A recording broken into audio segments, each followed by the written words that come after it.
Franck Ferrand raconte sur Radio Classique. « 17 février 1672, dans un bel immeuble du cœur de Paris, une comédienne d'environ 54 ans est là, qui est étendue sur un lit.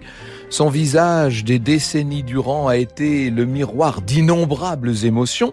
Et bien maintenant, ce visage, il est froid, il est figé, puisque cette comédienne vient de rendre l'âme.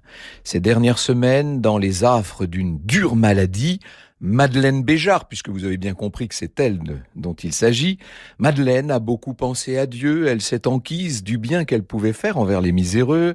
Formellement, elle a rompu avec sa vie d'actrice et la démarche nécessaire pour accéder au dernier sacrement de l'Église, et autour de sa dépouille, on remarque un grand absent. L'absent, c'est celui auquel son nom restera à jamais associé. C'est Molière, bien entendu. Molière, partenaire de scène, partenaire d'affaires et sans doute, il y a longtemps, partenaire de cœur. S'il n'est pas là, Molière, pour la pleurer, c'est parce qu'il remplit un engagement auprès du roi. Eh oui, Louis XIV est à Saint-Germain-en-Laye, bien entendu. La cour, à l'époque, réside à Saint-Germain et Molière s'y trouve avec la troupe. Un messager court prévenir Molière ainsi que sa jeune femme, Armande Béjart, dont on ne sait pas si elle est la sœur ou la fille de la défunte. Personne n'a jamais vraiment éclairci la question. Molière, on peut le supposer, est extrêmement peiné, accablé. Il obtient de se rendre à Paris pour l'enterrement de cette amie qui avait été à ses côtés sur le long chemin qui l'avait mené vers la gloire théâtrale. Elle avait été tellement précieuse pour lui, Madeleine Béjart. Gustave Laroumet, grand moliériste devant l'Éternel, écrivait dans la Revue des Deux Mondes « Quelle réflexion mélancolique devait occuper l'âme du grand homme tandis qu'il suivait les yeux pleins de larmes et son phare à peine essuyé, le cercueil de sa vieille amie. Il revoyait ses premiers jours de misère, ses années d'apprentissage, ses courses en province, sur les grandes routes de Guyenne, de Languedoc et de Provence, puis le retour à Paris, la fièvre de la lutte, les joies de la victoire enfin, les amertumes toujours croissantes. Il souffrait beaucoup, malgré la faveur du public, de la cour et du roi. La période, il faut vous le dire, est difficile pour Molière.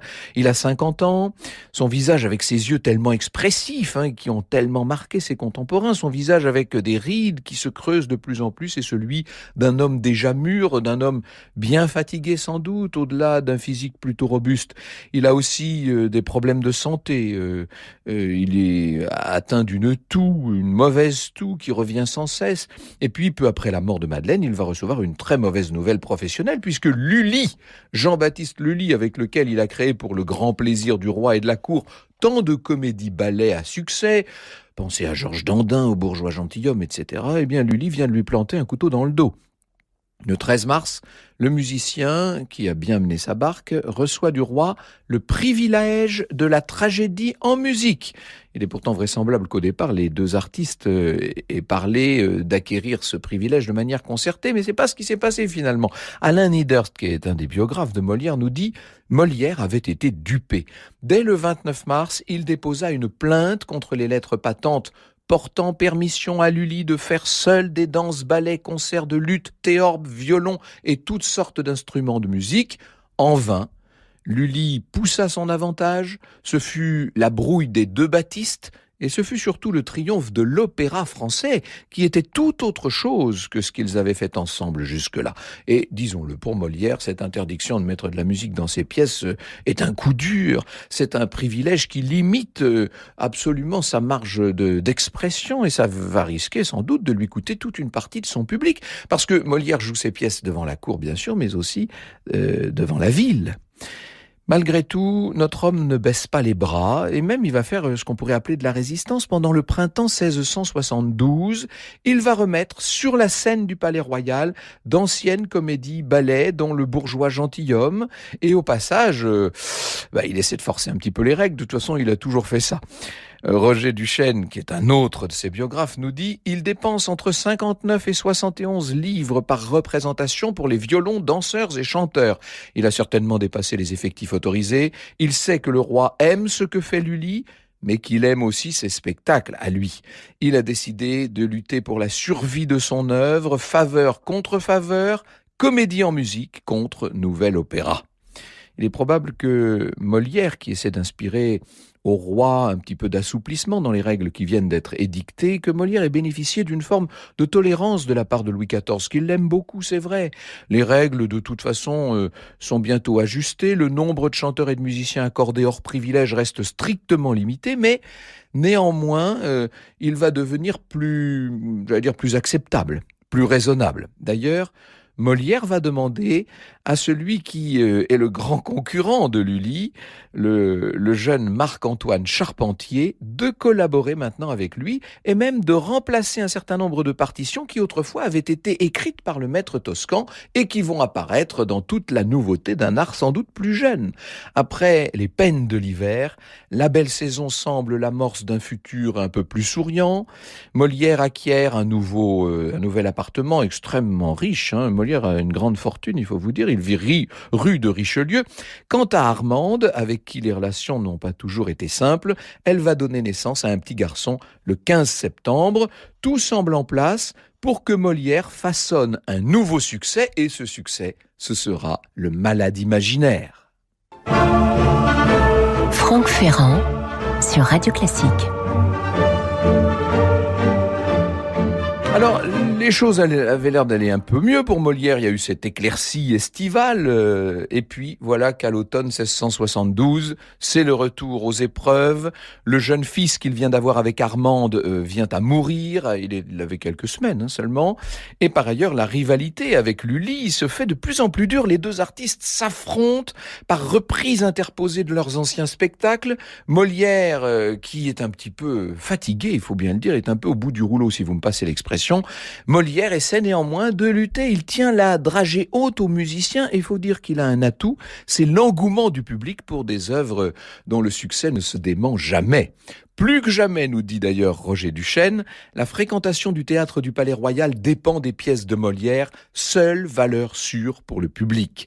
Cela fait bien longtemps qu'on n'y joue plus de ces pièces anciennes, tragédies et comédies du début du siècle qui avaient permis à la troupe de s'implanter à Paris. De janvier à décembre 1672, pendant les 128 représentations publiques qu'elle a données, chiffre record, on n'a pratiquement joué que du Molière. En revanche, c'est Lully, associé à l'auteur Philippe Quinault, c'est Lully qui a obtenu la commande des divertissements pour le carnaval 1673 à la cour, et ça, inutile de vous dire que ça n'est pas une bonne nouvelle. Le Malade imaginaire n'aura donc pas l'honneur d'être créé devant Louis XIV et devant la famille royale. La troupe se contentera du Palais Royal. Il y a évidemment là pour Molière une blessure de prestige, mais comme le souligne un certain nombre de ses biographes, qui tous se font écho d'ailleurs, ça contribue à donner à la conception de la nouvelle pièce, sur des partitions bien sûr de Charpentier, la dimension d'un défi. Ah, on ne veut plus de moi à la cour, eh bien, il va falloir que la ville me porte en triomphe. Molière s'impose un rythme de travail comme peut-être il n'en avait encore jamais connu. Et alors qu'on s'enfonce dans cet hiver 1672-1673, on voit bien qu'il n'a pas du tout l'intention de se laisser faire et qu'il n'a pas, malgré la maladie qui constamment l'assaille, il n'a pas l'intention de ralentir le rythme.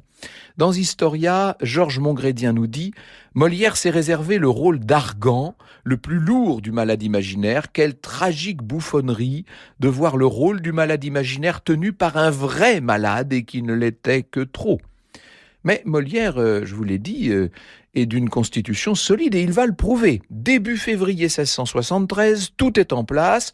Molière démontre qu'il est, selon les termes de Roger Duchesne, le meilleur entrepreneur de spectacle et c'est bien ainsi qu'il faut le considérer. Il aurait très bien pu assurer les représentations du carnaval à la cour, car Lully et Quinault, eux, ne réussissent pas à honorer à temps la commande d'opéra que le roi leur avait faite. Quelques semaines leur aura manqué, et autant dire que c'est quand même pour eux une honte terrible. Les Parisiens vont bien avoir de leur côté la grande première du Malade imaginaire le 10 février. Le rideau se lève sur la nouvelle pièce. Molière, qui peut-être a quand même un peu surestimé ses forces, apparaît fatigué. Il est accroché à son fauteuil. On le maquille peut-être un peu trop.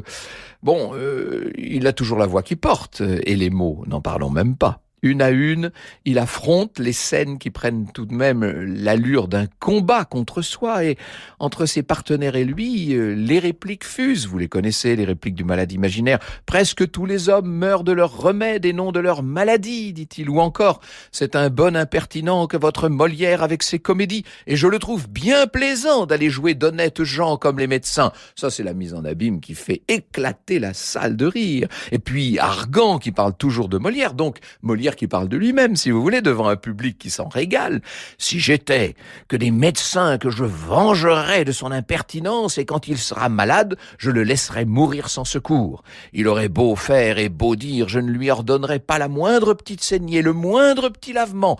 Et je lui dirais, crève, crève, cela t'apprendra une autre fois à te jouer de la faculté. » Oh, vous imaginez, le public trouve ça formidable, les gens s'esclavent, la salle qui est remplie comble, se délecte de la dureté de cet Argan, de son égocentrisme, de son aveuglement d'hypocondriaque, et l'intrigue alterne à la manière dont Molière a habitué les foules, les sentiments difficiles à démêler. La farce cache d'ailleurs un discernement d'une lucidité assez extraordinaire, un peu aigre même. La méchanceté d'Argan dissimule une forme de déni et de détresse, et Molière ne cesse de brouiller lui-même les pistes sur ce qu'il peut dire ou penser. Cette réussite va se répéter dans les jours suivants, et puis arrive le 17 février, 17 février, rappelez-vous, c'était déjà le 17 février 1672 que Madeleine Béjart avait rendu l'âme. On est donc le jour de la 4e représentation du malade imaginaire, et cette fois Molière a l'air nettement plus sombre que d'habitude. Il aurait lancé à Armande et à Baron, c'est que Baron est son ami de cœur, son acteur favori: « Tant que ma vie a été mêlée également de douleur et de plaisir, je me suis cru heureux. Mais aujourd'hui que je suis accablé de peine sans pouvoir compter sur aucun moment de satisfaction et de douceur, je vois bien qu'il me faut quitter la partie. Je ne puis plus tenir contre les douleurs et les déplaisirs qui ne me donnent pas un instant de relâche. Mais qu'un homme souffre, mais qu'il souffre avant de mourir. Cependant, je sens bien que je finis. » Sa femme et son acteur fétiche sont remués quand ils l'entendent parler ainsi. Ils pressent Molière de renoncer à cette représentation. « Tant pis, on jouera un autre jour, il vaut mieux attendre qu'il se sente mieux. » Seulement Molière est tenace. Il aurait évoqué ceux qui dépendent de lui, qui ont besoin de l'argent, qui ont besoin de la recette pour vivre. Que feront-ils si l'on ne joue pas? Je me reprocherais d'avoir négligé de leur donner du pain un seul jour, ne le pouvant faire absolument. Alors, eh bien, soit, à l'heure dite, Molière va prendre sa place sur son théâtre. Franck Ferrand sur Radio Classique. Et le 17 février 1673, le spectacle va bien avoir lieu. Molière, malgré ce rhume, cette fluxion sur la poitrine, Molière tient bon. Non, contrairement à une légende tenace, il ne va pas mourir sur scène, vous le savez. Un accroc, cependant, à la toute fin du 3e et dernier acte, dans la scène où il se transforme lui-même en médecin, où il se mue, si je puis dire, en médecin, il aurait eu comme une espèce de convulsion. Oh, c'est fugace, mais dans la salle, cette défaillance est remarquée. On se demande si Molière joue ou s'il est en train de subir lui-même la maladie. Il se ressaisit immédiatement, il s'esclaffe même comme pour conjurer l'incident. Il est faible, il va au bout de cette pièce, et mieux, juste après, Baron le voit s'approcher en robe de chambre comme s'il voulait parler encore de choses et d'autres. Je cède la parole à Georges Montgrédien. Mais déjà la fièvre le secouait. Baron s'en rendit compte. « Vous me paraissez plus mal que tantôt. Cela est vrai. J'ai un froid qui me tue. » Baron lui prit les mains qu'il trouva glacées. Il les lui mit dans son manchon, puis il appela les porteurs de son maître pour le mener chez lui et tint à accompagner sa chaise jusqu'à la rue de Richelieu. La suite des événements est un petit peu confuse, comme nombre d'épisodes de la vie de Molière, Les sources ne sont pas très fiables. Vous savez, la toute première biographie de Molière, elle n'arrive que de nombreuses années, plus de 30 ans après sa mort. Bref, on ne sait pas toujours exactement ce qui se passe. Voilà le scénario le plus plausible, disons. On installe l'artiste dans sa chambre, il dédaigne d'abord un bouillon, il accepte un petit peu de parmesan, et quand enfin fin, il est allongé, il se met à tousser rudement, douloureusement. On s'alarme de voir beaucoup de sang sortir de sa gorge et Baron s'en va immédiatement à la recherche d'Armande. Il est aussi possible qu'il participe avec elle et avec des domestiques à la difficile quête d'un prêtre. Vous imaginez un prêtre pour venir confesser Molière.